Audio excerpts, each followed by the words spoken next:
प्रिय बालकी, आपको पिछले लेक्चर में पढ़ाया गया था मछली चैप्टर। मैंने उसको बोला था कि आप थोड़ा इससे एमसीक्यू प्रैक्टिस कर लेंगे आप, तो थोड़ा देख लीजिए इसमें एमसीक्यू क्या क्या पूछा गया है अभी तक। इसके बाद आपका काव्यखंड बहुत जल्दी शुरू होने वाला है। जैसे ही आपका ये कहानी सीरीज ख़त्म होती है गद्यखंड, तो हम पदखंड भी लेकर तुरंत आ जाएंगे। और पिछले साल बच्चों का अच्छा स्कोर रहा है हिंदी में, 90+ रहा है नंबर, तो आपका भी बिल्कुल उससे बेटर होगा, क्योंकि आपको इस बार ग्रामर सेक्शन भी साथ में कराए जा रहे हैं। सिर्फ थोड़ा उसको आराम से पढ़ते रहिएगा, रिवीजन कर लेना हल्के से, एक बार बुक रेडी कीजिएगा और क्वेश्चन बैंक लगाते रहें, बस इतना ही। कोई परेशानी की बात नहीं है और टेंशन तो बिल्कुल नहीं लेना है। जितना बताया जा रहा है उतना ही काम कीजिए। क्वेश्चन बैंक, चलो ये देखें ना आप, थोड़ा इनमें से क्या क्या पूछा गया है, थोड़ा इसको अभ्यास कर लीजिए। सर नोट्स में लिखना है, आपकी मर्जी, नहीं लिखेंगे तो भी हो जाएगा। अगर आपके पास ये है बुक, नहीं लिखेंगे तो भी हो जाएगा, नहीं है तो आपको तो लिखना चाहिए। चलो थोड़ा बहुत ट्राई कर लीजिए। तो पूछा रहा कि विनोद कुमार शुक्ल का को तो हमको लेकर आए थे, ये तो नोट्स में हो चुका है। साहित्य पुरस्कार कब मिला है, और ये इस साल पूछा गया था, एक ही क्वेश्चन पूछा गया इस साल 23 में, मात्र एक क्वेश्चन। तो इसको तो कल हम पिछले लेक्चर में करा दिए थे। सर आज यही लेक्चर है कि नहीं, आज हम लोग अगले लेक्चर को पढ़ने वाले हैं। थोड़ा सा इसको हम एक बार दिखा लेते हैं कि आपको कैसे आपको नोट्स में पढ़ना चाहिए। जैसे ये रहा, ये हो गया, ये हो गया है। देखो उनको साहित्य 1990 में साहित्य अकादमी पुरस्कार मिला था, किसको, विनोद कुमार शुक्ल को। तो इसको हमने कल कर लिया था, तो 1990, इसका ऑप्शन सी हो जाएगा। चलो अब सवाल देखो, नौकर की कमीज नामक उपन्यास किसकी रचना है। तो नौकर की कमीज इनकी थी और इस पर एक फिल्म भी बन चुकी है, तो ये है किसकी, विनोद कुमार शुक्ल की। मछली क्या है, तो मछली क्या है, कहानी है। किसने लिखा है, तो विनोद कुमार शुक्ल ने लिखा है। झोले में कितनी मछलियाँ थी, 3 थी, जिसमें से एक मर गया था। चलो संतू काँप रहा था, डर से, ठंड से, मछली देखने से, और मार पड़ने से। मार तो पड़ा नहीं था, वो डर से, ठंड से काँप रहा था, क्योंकि बारिश हो रही थी। तो 5 का आंसर क्या हो जाएगा, 5 का बिल्कुल सही है। बारिश हो रहा था और ठंडी से वो भीग रहा था, इससे वो काँप रहा था। जो मछली मर जाती है उसकी आंखों में झांकने पर अपनी परछाई नहीं दिखती, ऐसा कौन कहती है, उसकी दीदी कहती थी। ऐसे कौन कहती थी, उसकी दीदी कहती थी। मछली अभी कट जाएगी, ऐसा किसने पूछा। तो संतू बोल रहा था क्या मछली अभी कट जाएगी, हाँ। तो ये उनको दोनों को डर था, उनका सपना था कि भाई चलो मछली को हम आगे क्या करने, भाई पालेंगे पोसेंगे, उसे भर के उसी से खेलेंगे, फिर उसको कुएं में डाल देंगे। पेड़ पर कमरा किसकी रचना है, तो ये तो भाई अब अभी पार्टिकुलर चैप्टर में तो आपके लिए आसान है ये, लेकिन बोर्ड के लिए बहुत बच्चे से ध्यान रखना, ये रचनाएं आसान नहीं होती हैं, इसको बच्चे कंफर्म याद रखते तो अच्छी है, अगर आप फंसोगे तो गिर जाएगा। और इसमें क्वेश्चन पूछे जाते हैं रचनाएं से, कोई भी चैप्टर का हो। मछली और गोश्त कौन खाता था, तो पापा जी खाते थे, बाकी लोग तो घर में कोई खाता नहीं था, माँ इनको खाने नहीं देती थी, सख्ती से पेश आती थी।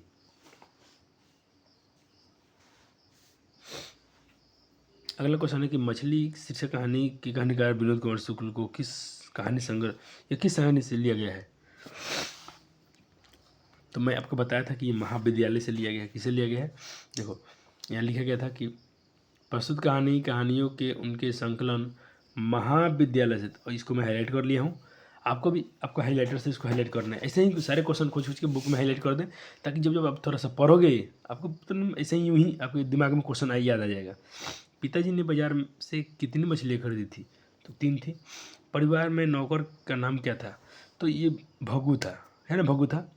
नरेन को तो मारने के लिए बोला गया था, भगू नौकर था, तो 12 का बिल्कुल सही है। नरेन कौन था, नौकर, कथाकार का दोस्त, कथाकार का भाई, दीदी का प्रेमी। तो ये दीदी का प्रेमी हो सकता है, क्योंकि इसने कुछ किया था तो दीदी उसकी रो रही थी। अब ये कहानी में जिक्र नहीं है कि क्या क्या हुआ, लेकिन बोल रहे थे कि भाई इसको हाथ पैर तोड़ दो, भगू से बोल, भगू इसका हाथ पैर तोड़ देना, जो होगा देख लिया जाएगा। मोहरा क्या है, ये तो अलग सवाल है, छोड़ दो। कहानीकार के छोटे भाई क्या नाम है, भगू, जग्गू, संतू, दिन्नू। तो विनोद कुमार शुक्ल बार बार संतू से बोल रहे थे, संतू उनके छोटा भाई था, बोल रहे थे कि संतू इस मछली को छू के देखना, मछली नहीं काटेगी, नहीं काटेगी। संतू छू नहीं रहा था, तो छोटा भाई उनका संतू ही था। घर में घुसे तो साले के हाथ पैर तोड़कर बाहर फेंक देना, हाँ, ऐसा किसने कहा, तो ऐसा पिताजी ने कहा था। ठीक। संतू मछली लेकर क्यों भागा? बेचने के लिए, खाने के लिए, कुएं में डालने के लिए भागा था ये? कुएं में डालने के लिए। पिताजी को मारा था। पिताजी ने किसको मारा था? दीदी को, संतू को, माँ को, भगू को।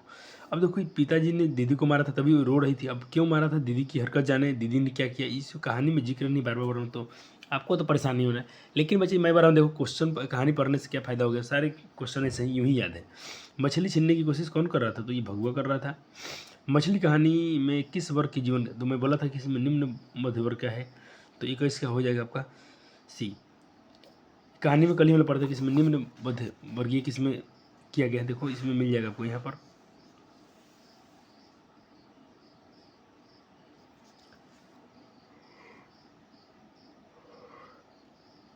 देखो यहाँ पर ये कहानी जो है, ये कहानी एक छोटे से शहर के निम्न, बच्चे क्या करेंगे? बच्चे क्वेश्चन खोजेंगे, एक हाइलाइटर लेके बैठेंगे। अब नहीं लिखते हो देखो, अगर नहीं लिखना है तो कम से कम हाईलाइट तो करो। इससे भी क्या होगा, आपका एक बार पेन चल रहा है,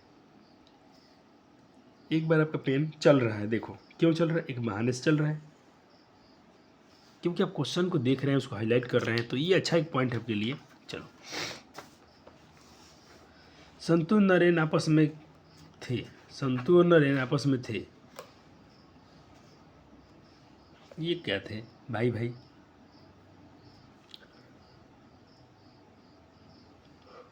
क्योंकि इसमें तो भाई भाई दे रहा है, लेकिन अब इस चैप्टर में हमको उतना जिक्र नहीं किया गया नरेन के बारे में, तो हम नरेन पर कोई टिप्पणी नहीं करेंगे, ऐसा क्वेश्चन हमसे पूछा भी नहीं जाएगा। कहानी में जिक्र नहीं था नरेन था कौन, उसका कोई थोड़ा सा कैरेक्टर था कहानी में।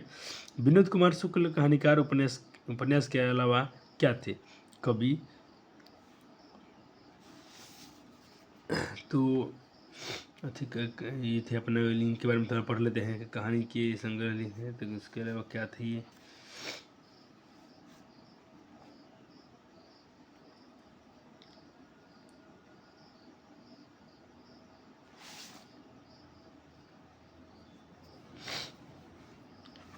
चलो ये भी इसका जिक्र नहीं है किताब में, ऐसे इसमें दे रहा है डी क्यों राजनेता थे, लेकिन कहीं राजनेता का अब जिक्र नहीं, तो क्या बोल रहा राजनेता थे ये। विनोद कुमार का जन्म तो दिया है, बिल्कुल दिया है, 1937 में हुआ था, 1 जनवरी को हुआ था।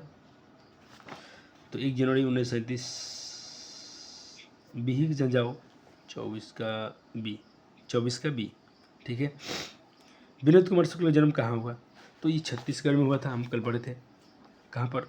राजनंद गांव में, राजनांद गांव में विनोद कुमार शुक्ल का जन्म कहाँ हुआ था? ये हो गया छत्तीसगढ़, तो ये रहा ऑप्शन ए। निराला सृजन पीठ के अतिथि के साहित्यकार के रूप में कब से कब तक रहे? तो देखो ये उसके जो बोला कि सृजन पीठ, ये 1994 से 96 तक, 1994 से 1996 तक निराला सृजन पीठ के साहित्यकार भी रहे हैं। ऐसे क्वेश्चन पूछे जा सकते हैं। 1994 से 96, 94 से 96, 94, 96, ये ऑप्शन डी हो जाएगा। यही काम आपको करना है जितने, ये अब देखो अभ्यास के लिए अच्छी पुस्तक है बच्चे जी, इसको आप प्रैक्टिस के लिए जो करते हैं तो बहुत अच्छी चीज़ है। शुक्ल जी कहानी का संग्रह है, शुक्ल जी का विनोद कुमार शुक्ल जी कहानी संग्रह कौन है? नौकर कमीज, देखो कहानी संग्रह, तो इसमें आपको अच्छे से याद रखना पड़ेगा कहानी संग्रह कौन। देखो ये तो कविता संग्रह है,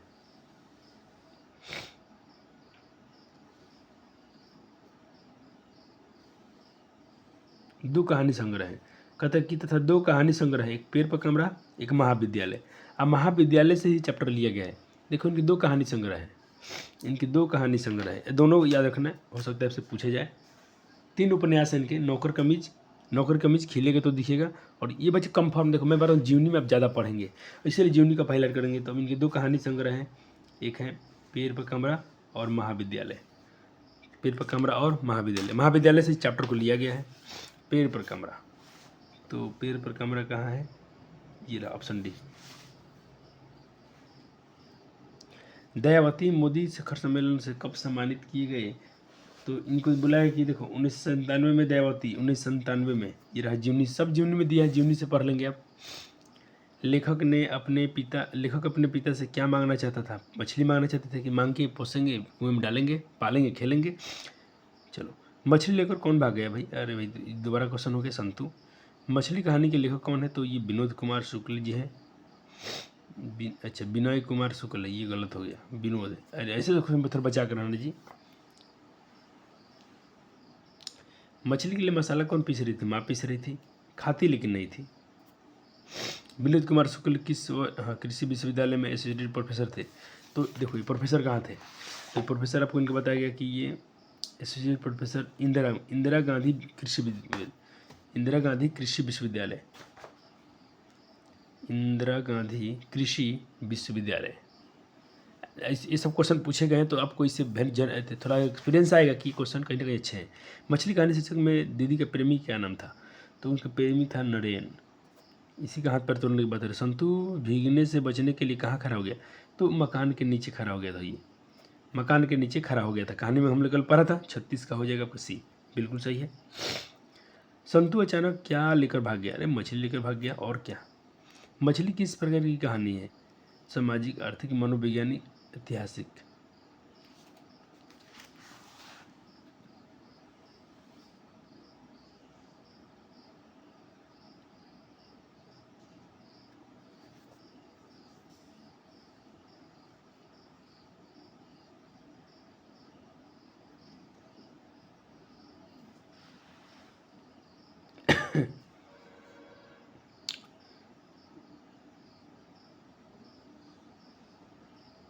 कैसी कहानी है? महाविद्यालय से ली गई, बचपन की स्मृति है। तो बचपन की स्मृति है तो इसको हम क्या बोलेंगे? 38 का कुछ क्वेश्चन ऐसे ही पूछ लेते हैं। 30, हाँ सामाजिक है, ठीक है, ये अच्छा है, सामाजिक है। और कैसे सामाजिक है? तो मध्यवर्गीय, ये रहा ना।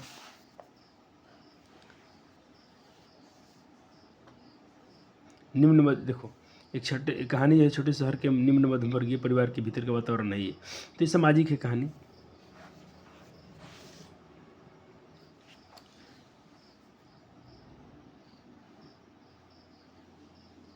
मछली शीर्षक पाठ में खरीदी गई मछली में कितनी मछली जिंदा थी? तो 2 जिंदा थी और 1 मर चुकी थी। विनीत कुमार शुक्ल को रघुवीर सहाय, देखो ये जीवनी आपको अच्छे से, इनको रघुवीर सहाय, विनीत कुमार शुक्ल 1992 में इनको मिला था रघुवीर सहाय। अपने सब को हाईलाइट कर लिया अपने नोट्स में। ये आपके अच्छे काम थे। मछली काटने के लिए क्या निकाला जाता था? तो ये बाल्टी, बेंच, चौकी पर पाटी थे शायद, पाटा। मछली कौन नहीं खाता था? पिताजी, माताजी, संतू, ए बी, माताजी और संतू, यही हो जाएगा। भगू कौन था? तो भगू नौकर था भाई। और क्वेश्चन है क्या इसमें? नहीं, चलो इतना दिया, अच्छा किया इसने। 43 दिया है। हमने कल 20-25 कराया था। जो क्वेश्चन उसमें है तो उसको नहीं करना है, जो नहीं है अगर आपने ये खरीदा है तो नहीं करेंगे तो भी काम चल जाएगा, आप उससे हो जाएगा। आज हम क्या पढ़ेंगे बच्चा जी? आज हमारा चैप्टर शुरू होने वाला है। हमने कितने पढ़ लिए, बार बार को याद दिलाते रहेंगे सर। आपने तो हमारा 10-15 मिनट समय ले लिया, कोई बात नहीं बच्चा जी, हमारे पास कल ये नहीं था बुक, मैं बोला था छूट गया था इसलिए मैंने नहीं कराया समय। चलो 10 नंबर आज हम लोग पढ़ लिए थे कल, आज हमारा 11 है। एक और करेंगे चैप्टर खत्म। अच्छा, बहुत अच्छा चैप्टर आ जाए बच्चा जी। नौबत खाने में इबादत, यहाँ से क्वेश्चन पूछ जाते हैं। तो नौबत खाने में इबादत क्या है? तो व्यक्ति चित्र है। एक यहाँ पर बिस्मिल्लाह खां है, उनका एक व्यक्ति का चित्रण किया गया है। चलो, लेकिन लिखे किसने है? तो यतीन्द्र मिश्र ने लिखा है इसको।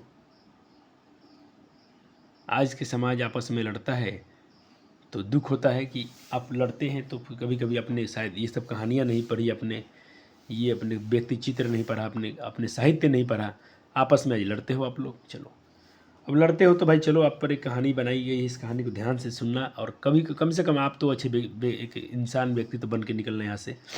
दुनिया जो कर रही है आपको वो सब नहीं करनी चाहिए।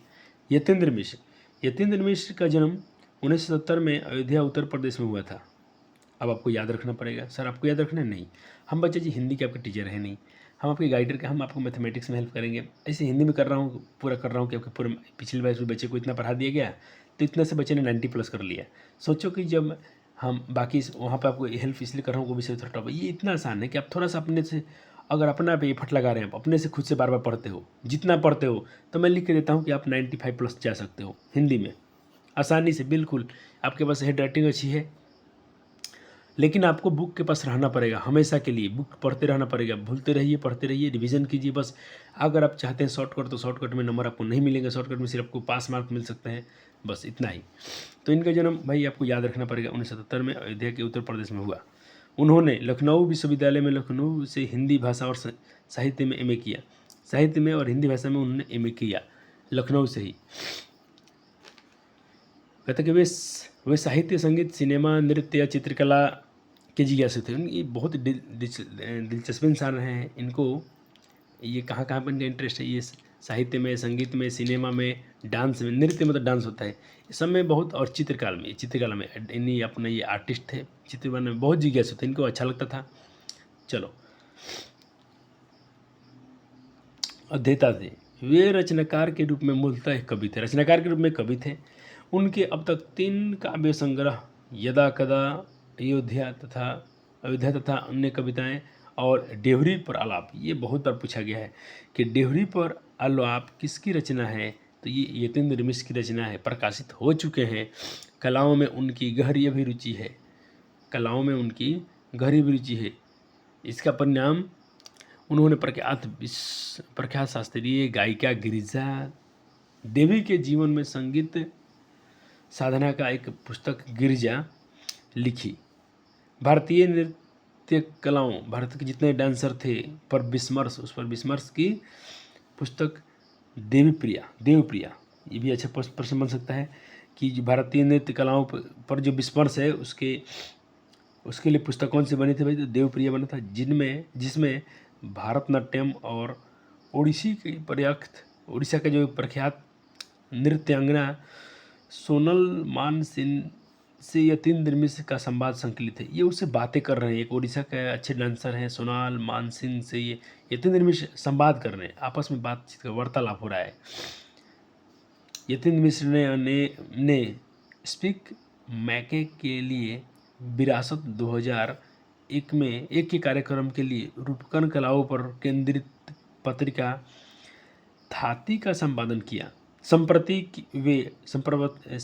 वे अर्धवार्षिक पत्रिका सहित का संपादन कर रहे हैं।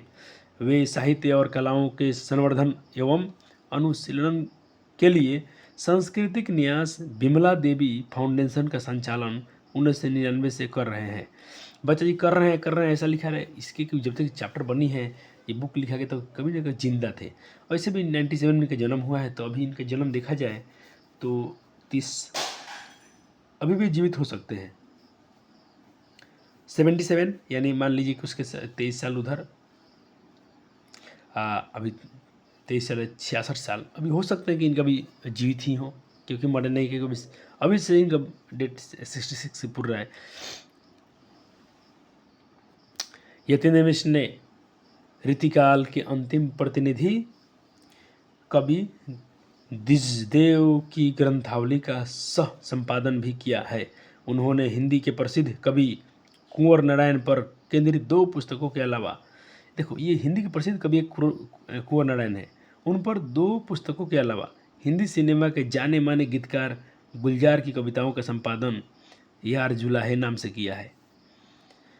अगर हिंदी सिनेमा की बात करें तो वहाँ पे गुलजार हैं, जो उनकी कविता का संपादन भी यार जुलाहे नाम से इन्होंने किया है। यतीन्द्र मिश्र को अब तक भारत भूषण अग्रवाल पुरस्कार, भारतीय भाषा परिषद युवा पुरस्कार, देखिए जवान है बच्चे, अभी तो देखा तो ये देखें ये नया है, इसीलिए इनको युवा पुरस्कार भी मिल चुका है। राजीव गांधी राष्ट्रीय एकता पुरस्कार, राजा पुरस्कार, हेमंत स्मृति कविता पुरस्कार, ऋतुराज सम्मान आदि कई पुरस्कार प्राप्त हो चुके हैं। उन्हें केंद्रीय संगीत नाटक अकादमी नई दिल्ली और सराय नई दिल्ली की फेलोशिप भी मिली है।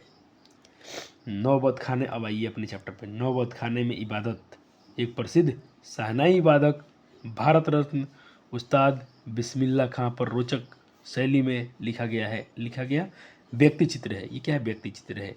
इस पाठ में बिस्मिल्लाह खां का जीवन, उनकी रुचियाँ, उनकी क्या क्या इंटरेस्टिंग की दिलचस्पियाँ हैं, अंतर्मन, उनके जो मन की बुनावट, संगीत की साधना आदि गहरे जीवन वर्ग, उनका बहुत संगीत से बहुत गहरा प्रेम है, इस पर ये कहानी प्रकट हुए हैं।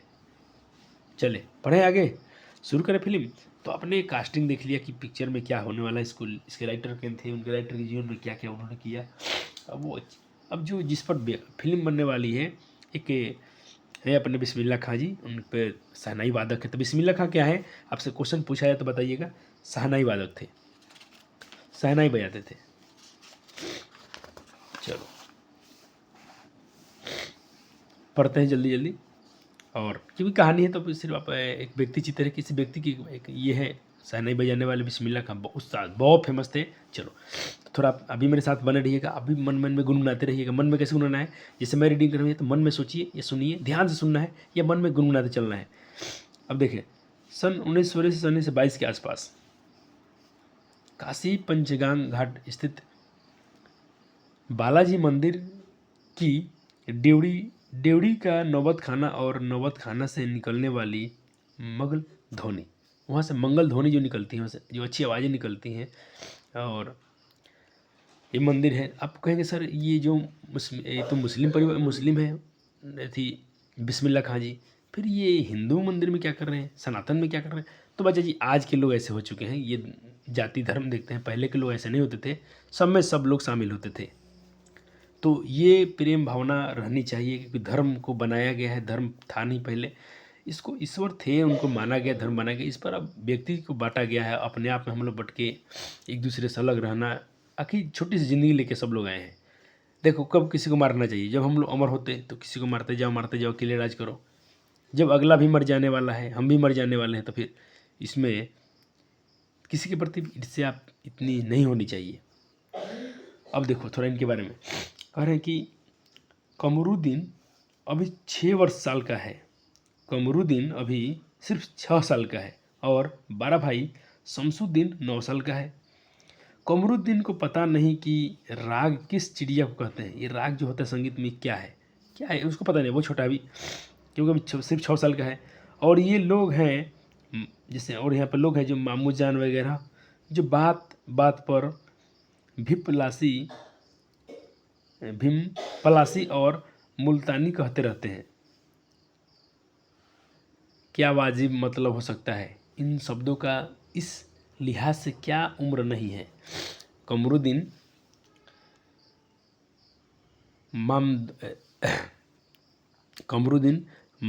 मामा द्वय सादिक हुसैन तथा अली बख्श, ऐसे लिखना है सॉरी, अली बख्श देश के जाने माने शहनाई वादक हैं, जो उनके कहते हैं मामा द्वय जो है, मामा जो है शाहिद हुसैन जो है, तथा एक और व्यक्ति का नाम है अली बख्श, देश के जाने माने शहनाई वादक हैं। ये अच्छे शहनाई बजाते हैं, ये लोग जाने माने, इनको फेमस है। ये लोग विभिन्न रियासतों के दरबारों में बजा देते हैं। जो बड़े बड़े दरबार हैं, राजा हैं लोग, यहाँ उन लोग वहाँ पर ये बजा देते हैं। देखो क्योंकि लोग उनको बुलाते हैं जो अच्छे अथी संगीत का बजाते हों, या अच्छी नृत्य हैं जहाँ पर अच्छे लोग गीत गाते हैं, उनको लोग अक्सर ज़्यादा बुलाते हैं। और ये जाने माने हैं, फेमस है। रोजनामचे में बालाजी का मंदिर सबसे ऊपर आता है। जब उसमें रोजनामचे पर अगर जाना है तो सबसे बालाजी का मंदिर सबसे ऊपर आता है। सबसे पहले बालाजी मंदिर में जाए, क्योंकि हर दिन की शुरुआत वहीं ड्योढ़ी से होती है। और मंदिर के विग्रहों को पता नहीं कितनी समझ है कि रोज बदल कर मुल्तानी, कल्याण, ललित और कभी भैरव रागों को सुनते रहते हैं। ये खानदानी पेशा है इनके। जो घर में है, कभी देखो जब भी वहाँ पर ईश्वर का मतलब प्रार्थना हो रहा है, अर्चना हो रहा है, पूजा आरती हो रहा है, तो वहाँ पर बहुत सारे इसमें कोई राग बदलते हैं, जिससे वहाँ पर विग्रह बदल लेते हैं। कभी रोज बदल कर मुल्तानी, कल्याण, ललित और कभी भैरव, गैर अलग अलग देवी देवता गीत होता रहता है। और ये खानदानी पेशा रहा इन लोग का। अली बख्श के घर उनके अब्बाजान भी यहाँ ड्योढ़ी पर शहनाई बजाते रहते हैं। ये मतलब पूरा पारिवारिक लोग हैं, जो उसमें वो लोग भी, उनके पिताजी भी शामिल होते हैं इसमें बजाने के लिए। कमरुद्दीन का जन्म डुमराव, ये पूछे क्वेश्चन। कमरुद्दीन का जन्म डुमराव बिहार के एक संगीत प्रेमी परिवार में 1916 ईस्वी में हुआ था। ठीक है, इसको याद रखें। व्यक्ति चित्र है तो इनके बारे में जानना चाहिए आपको। 5 से 6 वर्ष के डुमराव में बिताकर वो नाना घर ननिहाल काशी में आ गए। पर एक काशी अपने नानी घर में, जहाँ पर मंदिर में शहनाई बजा रहे हैं, तो ये अपने नानी के पास रहते हैं। 5-6 साल के थे तो उस समय से आ गए, अपने नाना घर पर रहते हैं, यानी नानी के ननिहाल में। शहनाई और डुमराव एक दूसरे के लिए उपयोगी थे। देखिए इनका क्या हुआ, डुमराव में इनका जन्म हुआ, और शहनाई ये एक दूसरे के लिए उपयोगी थे। शहनाई बजाने के लिए रीढ़ का प्रयोग होता था। रीढ़, अब रीढ़ क्या है? रीढ़, रीढ़ बच्चे एक पौधे का नाम है जिसको सुला कर देखो, इसमें लिखा गया हुआ रीढ़ अंदर से पोली होती है जिसके सहारे शहनाई को फूंका जाता है। जिससे मतलब थोड़ा खाली होती थी, इसमें फूंक नहीं कुछ सीटी बजाते हैं तो ऐसा होता है। एक मतलब पेड़ है उससे बनाया जाता है ये रीढ़। यहाँ लिखा भी गया है रीढ़। एक क्वेश्चन पूछा गया था रीढ़ क्या है, तो रीढ़ एक नरकट एक प्रकार घास है। तो रीढ़ क्या है या नरकट क्या है? तो एक प्रकार घास है, ये होता है। आप आपने देखा होगा, हम लोग जाते हैं बाहर भी अपने छपरा साइड में, तो वही से बहुत साइड से बहुत जमा हुआ है। अपने जितना भी देखते हैं ये सब बनाए सीटी बजाई जाती है, वही बजता है, हम मेला में खरीदते हैं, वो सब इसी घास से बनती है। जो डुमराव के आसपास नदियों के कचरे, हाँ ज़्यादा पानी के आसपास होता है, कचरों में पाई जाती है। फिर कमरुद्दीन भी ही अपने उस्ताद बिस्मिल्लाह खां साहब थे। इनके पर्दा उस्ताद सलार हुसैन खां डुमराव निवासी थे। अब देखो ये बिस्मिल्लाह खां उनके साहब थे। इनके परदादा जो थे उस्ताद सलार हुसैन खां डुमराव के निवासी थे। बिस्मिल्लाह खां उस्ताद पैगम्बर बख्श खां और मिट्ठन के छोटे शहजादे थे। बिस्मिल्लाह खां की उम्र 14 साल है। वही पुरानी बालाजी मंदिर जहां बिस्मिल्लाह खां को नौबत खाने रियाज के लिए जाना पड़ता है। रियाज मतलब सर रिहर्सल होता है। कोई चीज़ आप सीखते रहते हैं तो आपको वहाँ पर रियाज करना पड़ता है, उसको बार बार आपको अभ्यास करने सीखने के लिए रिहर्सल नहीं करते, उसको जाना पड़ता था। इनको कहाँ जाना पड़ता था? तो बालाजी मंदिर जाना पड़ता था। वही पुराना बिस्मिल्लाह खां को नौबत खाने में रियाज करने जाना पड़ता था। मगर एक रास्ता है बालाजी मंदिर तक जाने का। यह रास्ता रसूल बाई, हाँ देखो अब रसूल यहाँ पर कुछ दो नृत्यिकाओं का आएगा। यह रास्ता रसूलन बाई और बतूलन बाई के यहाँ से होकर जाता है। इस रास्ते से कमरुद्दीन को जाना अच्छा लगता है। क्यों? क्योंकि ये दोनों क्या थी, ये लोग नृत्य थी। इस रास्ते से जाने से कितने तरह तरह के बोल बनाओ, कभी ठुमरी तो कभी टप्पे, कभी दादरा के मार्फत डेवड़ी जगह का नाम है जी, डेवड़ी तक पहुँचते रहते हैं। रसूलन और बतूलन जो दोनों बाई थी, जब गाती संगीतकार थे, जब गाती तब कमरुद्दीन को खुशी मिलती थी। ये दोनों गीतकार हैं, संगीतकार हैं, गाती हैं गीत, तो इनको बहुत खुशी मिलती थी। और बचपन से ही वहाँ पर रिहर्सल करने जाते थे, तो इसी रास्ते से जाना इनको अच्छा लगता था, क्योंकि बार बार उन दोनों का संगीत सुनकर इनको बहुत खुशी मिलती थी। अपने ढेरों संस्कारों में बिस्मिल्लाह खां साहब ने स्वीकार किया है कि उन्होंने अपने जीवन में आरंभिक दिनों में संगीत के प्रति अति आसक्ति इन्हीं गायिका बहनों को सुनकर हुआ। ये दो बहनें हैं, कौन? रसूलन बाई और बतूलन बाई। एक प्रकार की अबोध में तो छोटी सी उम्र में अनुभव की स्लेट पर संगीत प्रेरणा की वरमाला रसूलन बाई और बतूलन बाई ने उकेरी। एक अबोध उम्र में, बहुत छोटे से उम्र में इनके प्रति और संगीत के प्रति थोड़ा सा जिज्ञासा आया, प्रेम भाव आया। तो ये दोनों बहनों के चलते आया। दोनों बहनों का नाम क्या है? रसूलन बाई और बतूलन बाई। वैदिक इतिहास में शहनाई का कोई उल्लेख नहीं मिलता। इससे संगीत शास्त्रगत सुशीर बाधों में गिना जाता है।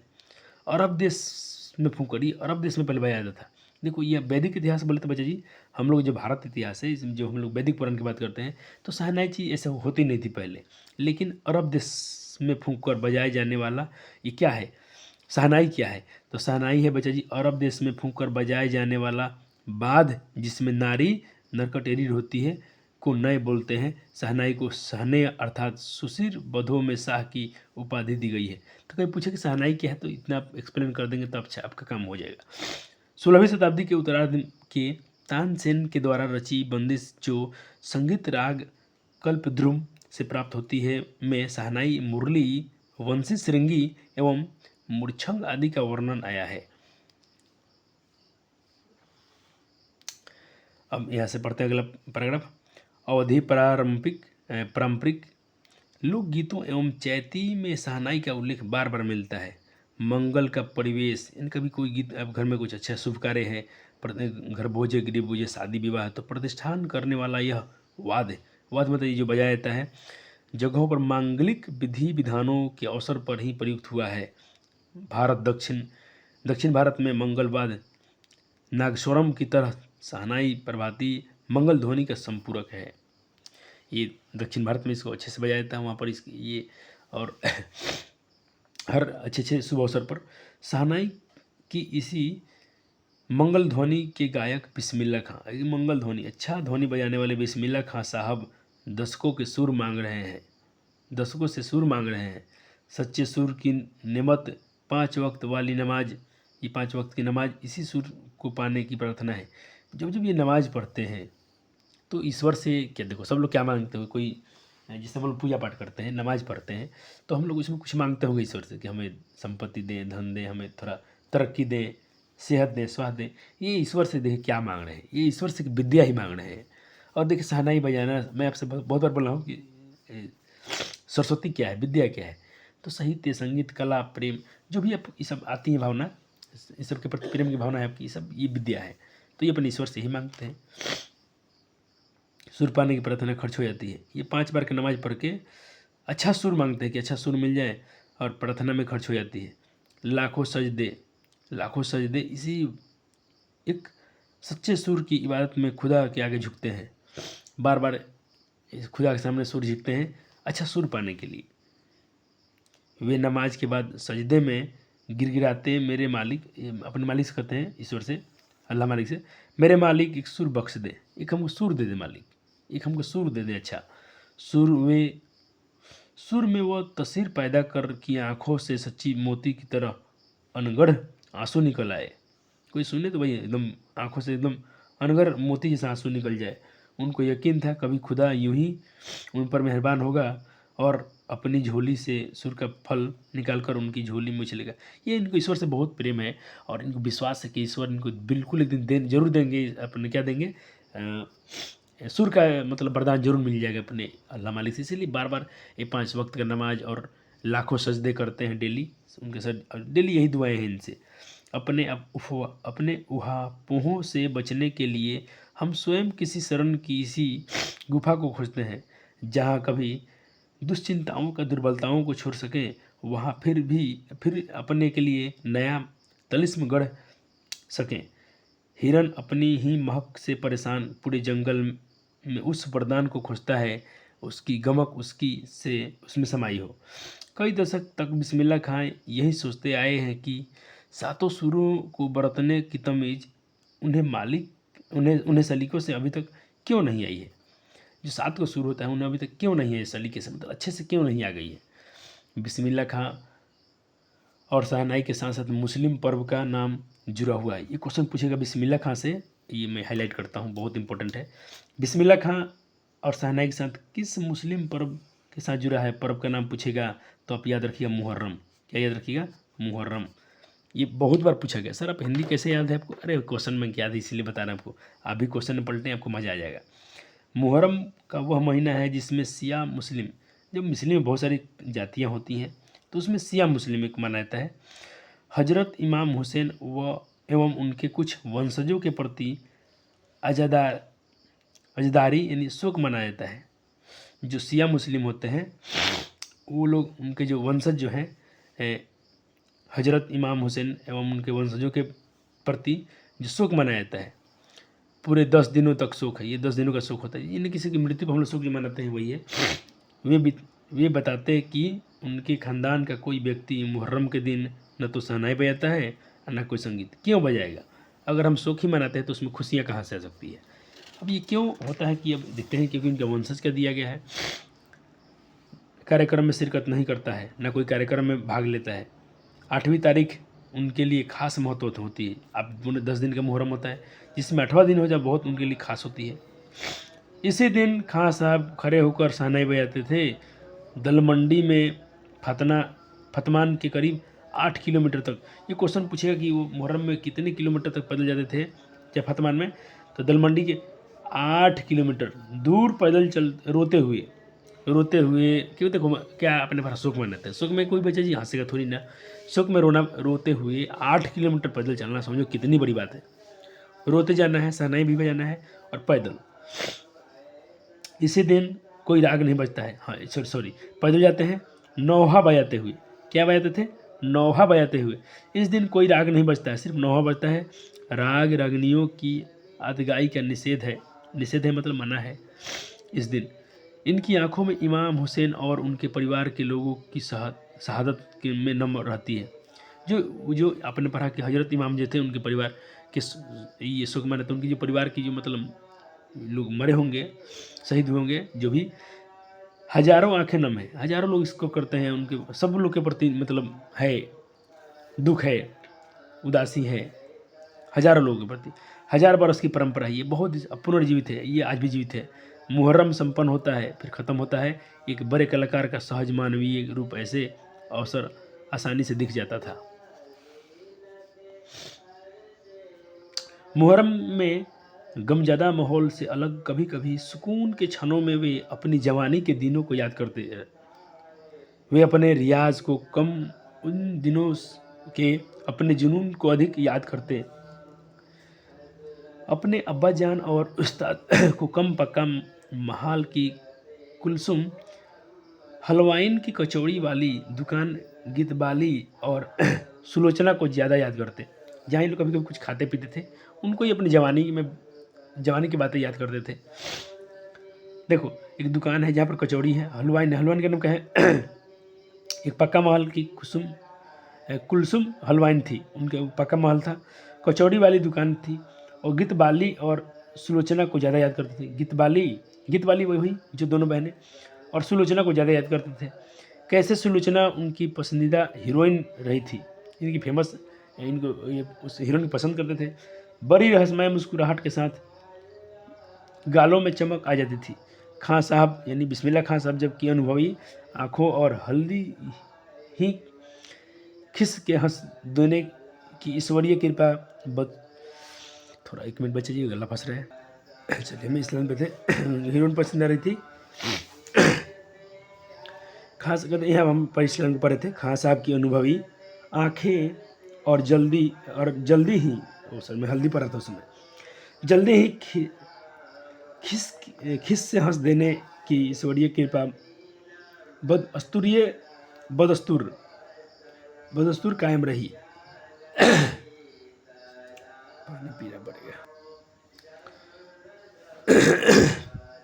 चलो, खां साहब की अनुभवी आंखें और जल्दी ही खिस से हंस देने वाली ईश्वरीय, मतलब कभी गुस्से में थे फिर भी जल्दी हंस देते थे, ये ईश्वरीय कृपा बदस्तूरी कायम रही। इसी बाल सुलभ हंसी में कई यादें बंद थी। वे जब उनका जिक्र करते तब फिर भी उसी नैसर्गिक आनंद में आंखें चमक उठती। कमरुद्दीन तब 4 साल के रहे होंगे। छुपकर नाना को शहनाई बजाते हुए सुनते थे।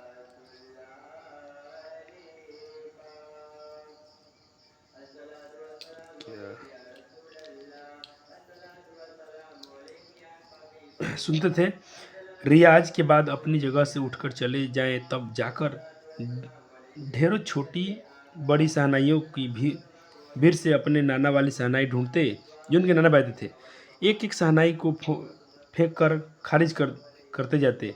सोचते लगता है कि मीठी वाली शहनाई दादा है कहीं और रखते हैं जो अच्छा बजता था। जब मामू अलीबख्श खां जो उस्ताद भी थे शहनाई बजाते तो सम पर आए, तब धर से एक पत्थर जमीन पर मारते थे। सम पर आने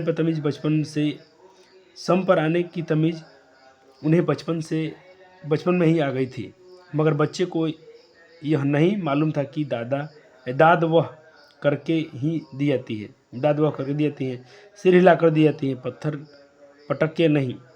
और बचपन के समय फिल्मों के बुखार के बारे में तो पूछना ही क्या। उस समय 3rd क्लास के लिए 6 पैसे का टिकट मिलता था। कमरुद्दीन 2 पैसे मामू से, 2 पैसे मौसी से, 2 पैसे नानी से लेता था। फिर घंटे लाइन में लगकर टिकट हासिल। पहले हॉल में बहुत भीड़ होता था लोग, अब तो सब लोग मोबाइल पे ही देख लेते हैं। इधर सुलोचना की नई फिल्म, जो उनकी पसंदीदा हीरोइन है, उनकी नई फिल्म सिनेमा हॉल में आई थी। उधर कमरुद्दीन अपनी कमाई लेकर चले फिल्म देखने, जो बालाजी मंदिर पर रोज़ शहनाई बजाने से उन्हें मिलती थी। अब तुम सोच रहे बचाइए कि 2 पैसे 3 पैसे, हाँ बचाइए, पहले बहुत इन पैसों की कीमत होती थी। कहते एक अठन्नी मेहनता उस पर यह शौक ज़बरदस्त कि सुलोचना को नई फिल्म न छूटे। अठन्नी कमाता था लेकिन सुलोचना का फिल्म नहीं छूटना चाहिए। कुलसुम की देसी घी वाली दुकान, वहाँ संगीतमय कचौड़ी की तरह, क्योंकि कुलसुम जब एक कलका थी कलक लाथे में घी कचौड़ी डालती थी तो उस समय छन से उठने घी में जब कोई करते थे उसमें जो आवाज़ उठती थी कढ़ाई में डालने पर उन्हें सारे आरोह अवरोह दिख जाते थे।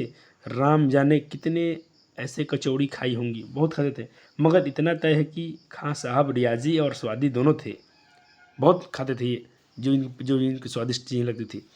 बाद में सब बात में थी इस बात में कोई शक नहीं है कि दादा की मीठी शहनाई उनके हाथ लग चुकी थी। काशी में संगीत आयोजन का एक परिवेशन अद्भुत परंपरा रही है। यह आयोजन पिछले कई दशकों से संकट मोचन मंदिर में होता है, हनुमान जी के मंदिर में। यह मंदिर शहर के दक्षिण में लंका सिर स्थित हनुमान जयंती पर अवसर यह 5 दिनों तक शास्त्रीय और उपशास्त्रीय गायन वादन की उत्कृष्ट सभा होती है। इसमें बिस्मिल्लाह खां अवश्य रहते थे। अपने मजहब के प्रति अत्यधिक समर्पित उस्ताद बिस्मिल्लाह खां की श्रद्धा काशी विश्वनाथ के प्रति अपार थी। देखो अपने मजहब तो है उनके पास, मान लो कि मजहब है कि वो मुस्लिम परिवार से, फिर भी बिस्मिल्लाह खां की श्रद्धा काशी विश्वनाथ जी का मंदिर है इस पर भी उनकी अपार थी। मतलब ये कुछ व्यक्ति ऐसे होते हैं जो उनके धर्म से मतलब वो सब ईश्वर को एक ही समझते हैं, चाहे कोई धर्म हो, क्योंकि हमने ईश्वर को माना है इंसानों ने माना है, बाकी इंसान एक है, ईश्वर भी सब एक है, तो आपस में लड़ना झगड़ना ये कहीं सवाल ही नहीं उठता है। वे जब भी ही सही मगर उसी ओर शहनाई का प्याला घुमा दिया जाता है और भीतर की आस्था रीढ़ के माध्यम से बजती हुई खां साहब की एक रीढ़ 15 से 20 बार बजती। रीढ़ आपको पता रीढ़ क्या है, एक जो शहनाई में डाल कर बजाने वाली जो घास से बनती है, 15 से 20 मिनट तक अंदर गीली हो जाती थी, तब वे दूसरी रीढ़ का इस्तेमाल कर लिया करते थे। अक्सर कहते क्या करे मियाँ ई काशी छोड़कर कहाँ जाए, गंगा मैया यहाँ, बाबा विश्वनाथ यहाँ, बालाजी का मंदिर यहाँ, हमारे खानदान का कई पुस्तकों की शहनाई बजी है। हमारे नाना तो बालाजी मंदिर के प्रति प्रतिष्ठित शहनाई वादक भी रह चुके हैं। अभी कहता मैं कहाँ जाऊँ, हमारे पूरे जो हमारा खानदान है सब लोग इसी में रहे, हम कहाँ जाए मियाँ जान। अब कुछ व्यक्ति से बात कर रहे हैं, अब हम क्या करें, मरते दम तक शहनाई छूटेगी नहीं और काशी न शहनाई छूटेगी नहीं काशी छूटेगी। जिस ज़मीन ने हमें तालीम दी, जिस ज़मीन पर हमने तालीम मतलब होता है ये कुछ इल्म सीखना, गुण सीखना, जहाँ से अदब पाई, अदब मतलब कुछ ज्ञान सीख रहे हैं आप, कहाँ और मिलेगी। शहनाई और काशी से बढ़कर कोई जन्नत इस धरती पर हमारे लिए नहीं होगा। ये बात बहुत अच्छा है, आप किसी से सीखते हैं, सब हमारी भारत भूमि है, तो हम लोग को कई मतलब ऑफ़र करता है कि आप चले इस देश में आपको इतना करोड़ ये मिलता है, लेकिन हमें अपने देश की मिट्टी का ख्याल रखना चाहिए। हम जिस गांव में जन्म लिए हैं, जिस देश में जन्म लिए हैं, इस मिट्टी के लिए हमें कुछ करके जाना चाहिए, क्योंकि इस मिट्टी ने आपको जन्म दिया और आपको संस्कृत में पढ़ाया भी गया है बच्चे जी भारत भूमि के बारे में। ये भूमि कितने निर्मल है और पहाड़ों से, नदियों से सुशोभित है, और धन्य है वो लोग जिनकी भारत भूमि में जन्म होती है। तो ये बिस्मिल्लाह खां को मेरी तरफ से भी बहुत बहुत नमन। ऐसे व्यक्ति दुनिया में बहुत कम ही मिलते हैं। काशी संस्कृति की पाठशाला है। काशी क्या है, संस्कृति की पाठशाला है। शास्त्रों में आनंद कानन के नाम से प्रतिष्ठित काशी कलाधर हनुमान व नृत्य विश्वनाथ है। काशी में बिस्मिल्लाह खां थे। काशी में हजारों सालों का इतिहास है, जिसमें पंडित कंठे महाराज थे, बिरधारी के बड़े रामदास जी थे, मौजदीन खां थे। वो इन रसिकों उपकृत होने वाला जन समूह एक अलग काशी है, जिसकी अलग तहजीब है, अपनी बोली और अपने विशिष्ट लोग हैं। इनमें अपने उत्सव हैं, अपना गम है, अपना सोहराबाना, अपना नौहा। यहाँ अब आप यहाँ संगीत को भक्ति को किसी धर्म के कलाकार से, कजरी से, चैती से, विश्वनाथ के लक्ष्य से, बिस्मिल्लाह खां को गंगाधार से अलग करके नहीं देख सकते। ये करें कि हमको इन सबसे अलग नहीं कर सकते, हम सब में कुछ एक ही जैसे हैं। अक्सर समारोह, जितने समारोह उत्सव दुनिया कहती है बिस्मिल्लाह खां है। बिस्मिल्लाह खां का मतलब बिस्मिल्लाह खां की शहनाई। शहनाई का तात्पर्य बिस्मिल्लाह खां का हाथ का आशय इतना भर कि बिस्मिल्लाह खां की फूकी हुई शहनाई की जादुई आवाज़ अक्सर हमारे सिर चढ़कर बोलने लगता है। शहनाई सरगम भरा है। खां साहब को ताल मालूम, राग मालूम, ऐसा नहीं कि बुताल जाएंगे बेताल जाएंगे। शहनाई में 7 सुर लेकर निकल पड़े। शहनाई में परवरदिगार गंगा मैया उस्ताद की नसीहत लेकर उतर पड़े। नदी कहती, दुनिया कहती सुभान अल्लाह सुभान, तिस पर बिस्मान खां को कहते अल्लाह मुदिमिल्लाह, सॉरी मैं थोड़ा गलती पढ़ दूँ तो, अल्लाह मदुदिल्लाह।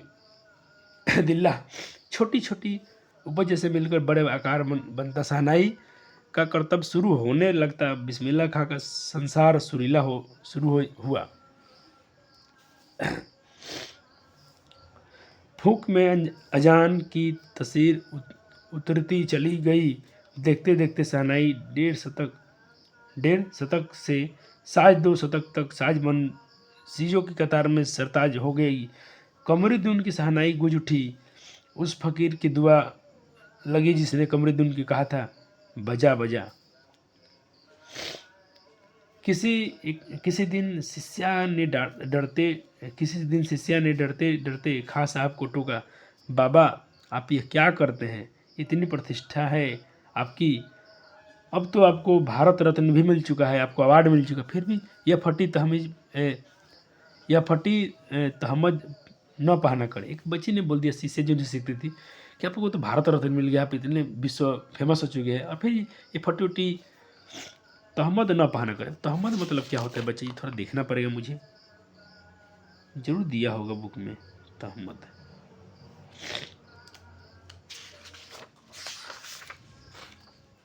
देखो लुंगी, हो क्या बात है बच्चा जी, कहीं पूछ न ले आपसे परीक्षा में। तहमद मतलब लुंगी होता है, और दोस्त लुंगी तो हम लोग खुद जाता है, लुंगी धोती है, ये तहमद लिख दी। अच्छा ये बच्चिया बोल रही कि थी बाबा जी अब तो अब अवार्ड से सम्मानित है, अब हाई फटाफटा लुंगी पहनते हैं जी, मत पहन, ना पहना करिए, अच्छा नहीं लगता है। जब कोई भी ऐसा आता है तो आप किसी फटी तहमद से आपसे मिलते हैं, फटी उटी लुंगी पहने रहते हैं। खां साहब मुस्कुराए, लार से भरकर बोले, उनके मुंह में लार था, मुंह में भर के बोले, धत पगली, भारत रत्न हमको शहनाइया पे मिलता है, लुंगिया पे नहीं। लुंगी से क्या मतलब है, हम शहनाई अच्छा बजाते हैं, लुंगी पहनने से हमको थोड़ी शहनाई मिला है, लुंगी कुछ पहनेंगे। चलो अच्छा मिला कहानी में। तुम लोगों की तरह बनाव श्रृंगार हम देखते रहते तो हमारा उम्र भी जाता है। अब बिस्मिल्लाह खां जी बड़े मेरे विचार के इंसान निकले, हम भी तुम लोग बहुत कुटते पिटते रहते हैं, और ये सही है। श्रृंगार पटर में तुम्हारी जीवनी खत्म हो जाएगा तो फिर तुम कर क्या पाओगे। चलो अब कल फिर तुम लोग का चेक होगा, नाखून मेहंदी सेहदी सब पिटाई हो, बाल भी चेक करेंगे, पीटेंगे। तब क्या खा के रियाज हो पाता। ठीक है बिटिया, आगे से नहीं पहनेंगे, मगर इतना बता देते हैं कि मालिक से दुआ, यही दुआ है, फटा सुर न बख्शे। फटा धोती मिल जाए लेकिन फटा सुर ना हो। लुंगिया क्या है, आज फटी है तो कल सिल जाएगी, लेकिन आवाज़ अगर फटा हुआ ईश्वर दे दिए तो हमारा आवाज़, ईश्वर से हर नमाज की दुआ में यही मांगते थे, अच्छा सुर, अच्छा सातों सुर मांगते थे। संध्यार की बात है कि पक्का महल काशी विश्वनाथ से लगा हुआ इलाका से मलाई बर्फ़ बेचने वाला खां साहब की इसी कमी खलती थी। अब देसी घी देसी घी में बात कहाँ, अब तो घी भी सब, अब वो तो देसी नहीं जो पहले खाते थे कचौड़ी पकौड़ी, अब सब डालडा रिफाइंड में मिलता है।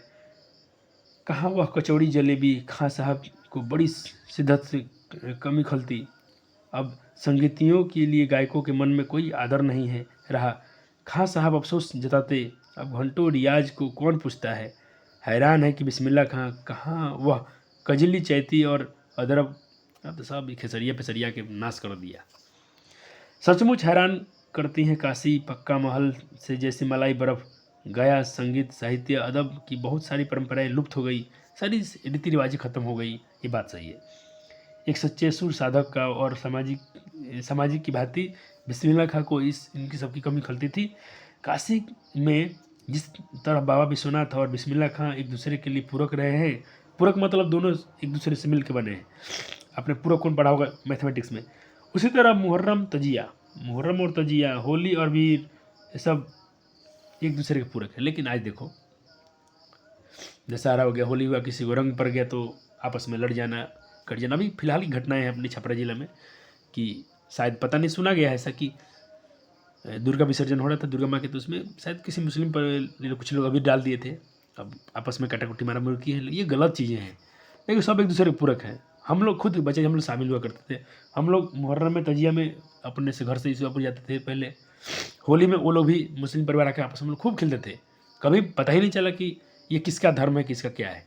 आज तुम फालतू में धर्म लेके चले हो, कल तुम भी जाओगे हम भी जाएंगे, रहेगा कुछ नहीं, रहेगा हम दोनों की कृतियाँ। बहुत कुछ इतिहास बन चुका है, अभी तो बहुत आगे इतिहास बन जाएगा। फिर कुछ बचा है जो सिर्फ काशी में है। काशी आज भी संगीत और स्वर में जगती है। आज भी काशी में सुबह सुबह संगीत जरूर होता है बच्चे, वहाँ पर प्रार्थनाएं होती हैं। बाकी तो सब खत्म हो गया, लेकिन काशी बचा है, थापों पर सोती है। काशी में मरण मंगल माना जाता है, काशी आनंद कानन है। सबसे बड़ी बात है कि काशी पर उस्ताद बिस्मिल्लाह खां जैसा लय और सुर की तमीज़ सीखने वाला नया हीरा रहा है, जो हमेशा से दो कौमों में एक होने वाला आपस में भाईचारा भी इनसे भाई प्रेरणा देता है। भारत रत्न से लेकर ढेरों विश्वविद्यालय में मानद उपाधियों को लेकर अंकित साहित्य नाटक अकादमी पुरस्कार एवं पद्म भूषण जैसे सम्मानों से नहीं, बल्कि अपनी अज्ञेय संगीत यात्रा के लिए बिस्मिल्लाह खां साहब भविष्य में हमेशा संगीत के नायक बने रहेंगे। 90 वर्ष की भरी पूरी उम्र आयु में 21 अगस्त को 2006 को संगीत रिश्कों के हार्दिक सभा से हमेशा के लिए विदा हुए, यानी इनकी मृत्यु हो गई। खां साहब सबसे बड़ी की यह देन रही है कि सारी उम्र उन्होंने संगीत को संपूर्णता से एकाधिकार से सीखने की, ये बच्चे बोलते हैं कि रिहर्सल हमेशा रहा है, ये ऐसा नहीं कि संगीत गा दिए तो अपने आप को बहुत बड़े थे, ये गाते रहे सीखते रहे। अब इन सारे हम अभ्यास करेंगे क्वेश्चन को, आप शब्द निधि पर जरूर थोड़ा ध्यान दीजिएगा, ये बहुत इंपॉर्टेंट है, एग्जाम में पूछ लिया जाता है और आपकी हिंदी अच्छा हो जाएगा इससे। चलो फटाफट से नोट्स निकालता हूँ, आपके आंसर लिखवा देता हूँ। और टाइम क्या हो गया, चलो टाइम मेरे पास थोड़ा सा बचा है। मछली हमने कल खा लिया, आपको पढ़ा दिया तो सब खा लिया मछली। चलो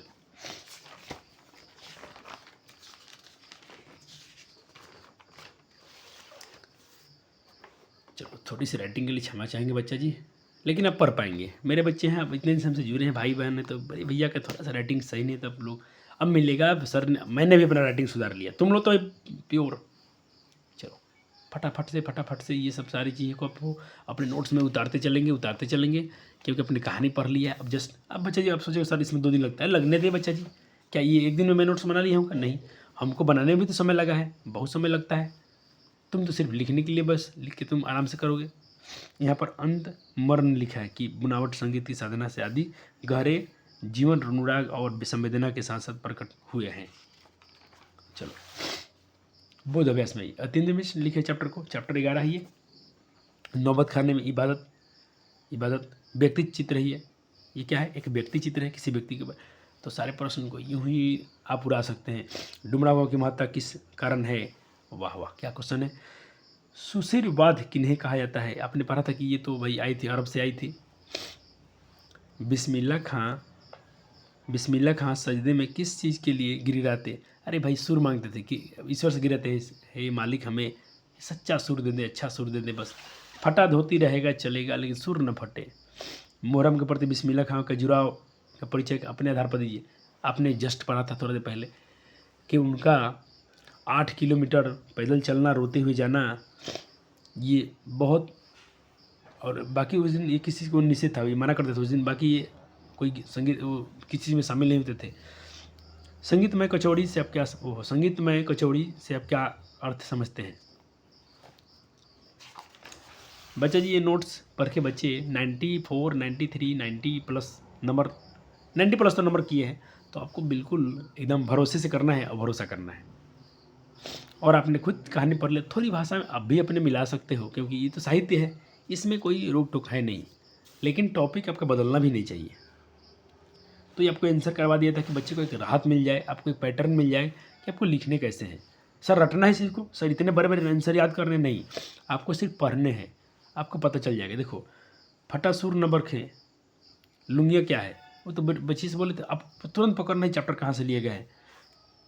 तो व्याख्या आप इसको और अच्छे से लिख सकते हैं। यह प्रस्तुत पंक्ति हमारे नौबत खाने में इबादत व्यक्ति चित्र से लिया गया है, जिसके लेखक जिस कहानी यतीन्द्र मिश्र हैं और एक जो उनके शिष्य ने प्रश्न पूछा कि आप ऐसा न पहनिए, ये बातें आप लिख सकते हैं अपनी भाषा में, कोई टेंशन नहीं है। सर लंबे लंबे प्रश्न है, चलते आपकी राइटिंग अच्छी हो जाएगी।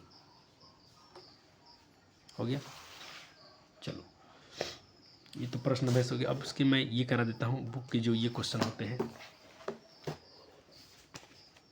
एक और कराएंगे तो बच्चे कहानी का अपना ये क्रम निकल जाएगा और आपके पास लंबा समय बचेगा रिवीजन करने के लिए। आप परीक्षा आपके फरवरी में होने वाला है, आप आराम से इसको। सर आप क्या करोगे बच्चे, मैं समय बचेगा अब दूसरा काम करूँगा। जिससे मैंने आपके लिए क्या है, अभी आपके लिए अभी इसकी कविता करना है, संस्कृत के भी 3 चैप्टर बच्चे हैं, वर्णिका करना है, तो हमको आराम कहाँ है बच्चे। तुम्हारे परीक्षा आप लोग का है, परेशान हम हैं बहुत, लेकिन क्यों ना हो परेशान, क्योंकि आप लोग से प्रेम जो है मुझे, आपसे कितना प्रेम है। बच्चों से एक शिक्षक को प्रेम होता ही होता है। आप जितना अच्छे, आपके लिए इतना सोचना एक टीचर करता है, बाकी कोई नहीं सोचेगा आपके लिए। एक माता पिता आपको सहयोग करते हैं और एक आपका शिक्षक। तो कभी अपने शिक्षक का आदर आप जरूर करें, जो भी आपसे मना करें उसको माने, छोड़ दें। जो चीज़ें बोला जाता है वो आपकी भलाई के लिए बोल रहे हैं। चलो अब सवाल कुछ है व्याकरण से। कहते काशी संस्कृति पाठशाला है, वाक्य की प्रकृति बताएं, कैसा वाक्य है। सर नहीं, ये मैं देखता हूँ, मैं इसमें संधि समास कर लूँ तो अच्छा रहेगा। देखता हूँ इसमें क्या दिया, मैं बस ये है वो इसका सहायक पुस्तिका रखा हूँ एक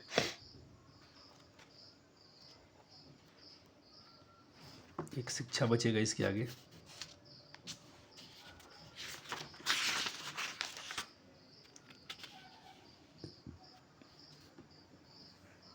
चले, कोई किताब है बच्चे आपकी सहायक पुस्तिका है तो आपको सहायता के लिए है। चलो ये प्रश्न था भाषा के वाला, इसको कर लेंगे नोट्स में। आप सवाल पूछ रहा था काशी संस्कृत की पाठशाला है, क्या है, तो ये सरल वाक्य है। यहाँ से क्वेश्चन कितना पूछता है व्याकरण से। अब देखें, सहनाई और डुमराव दो हो गया, तो भाई क्या हो गया, ये मिश्र हो गया। संयुक्त वाक्य कैसे हो जाएगा। एक गहरे बड़े कलाकार का सहज मानवीय रूप में ऐसे अवसरों पर आसानी से दिख जाता है, कैसा वाक्य है, तो ये संयुक्त वाक्य है। खूब क्वेश्चन पूछता है एमसीक्यू में व्याकरण, इसलिए बोलता हूँ बच्चा जी इस बार आपका नंबर ज़्यादा आएगा, क्योंकि आपको व्याकरण खंड भी देखो, ये पिछले नोट्स में नहीं था, इस साल करा दिया जा रहा है। हो गया, और क्या है, बस इतना ही था व्याकरण से। अब चलो अब चलते हैं हम इसके एमसीक्यू सीरीज में। तो पहले नोट्स में जो कराया गया इसको कर लेते हैं, फिर आपको जो टारगेट आपने खरीदा तो करेंगे। काव्य खंड आएगा,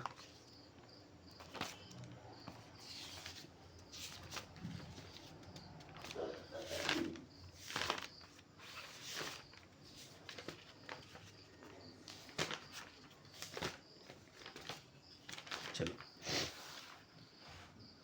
अब आगे जो चैप्टर पढ़ रहे थे इसके आगे ऑब्जेक्टिव। एक तो नोट्स में इसको कर लेंगे फटाफट से, सारे क्वेश्चन को खुद से ट्राई कर लेने हैं। आप इसमें हीरो हैं, आपको दिक्कत नहीं होगी क्योंकि आपने जस्ट अभी कहानी अपने पढ़ा है। उसके बाद आपका एमसीक्यू दिखा देंगे, वहाँ से कर लीजिएगा। सर आपका आंसर आप क्यों नहीं करते, अरे भाई हिंदी है, खुद से पढ़ के कर लेना है, आपने जस्ट पढ़ा है, आपको तो 90% सही याद हो गया होगा। और दूसरा बात कि जो टॉप लगा क्वेश्चन तुरंत बुक खोलिए, पलटिए, एक बार रिवाइज कीजिए, वहाँ पर हाईलाइट कर दीजिए।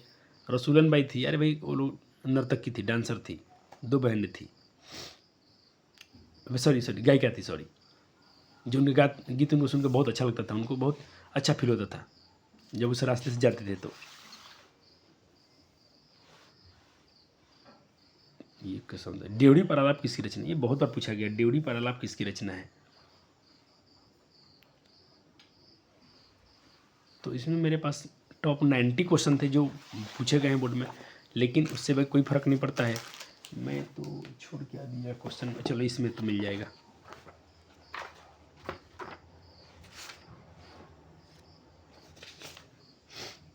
एक बार जल्दी से इसको रिकॉर्ड कर ही देते हैं। अब बच्चा जी मेरे बहुत अच्छे हैं, दिल के सच्चे, आप लोग इसको ट्राई अवश्य कर लेंगे।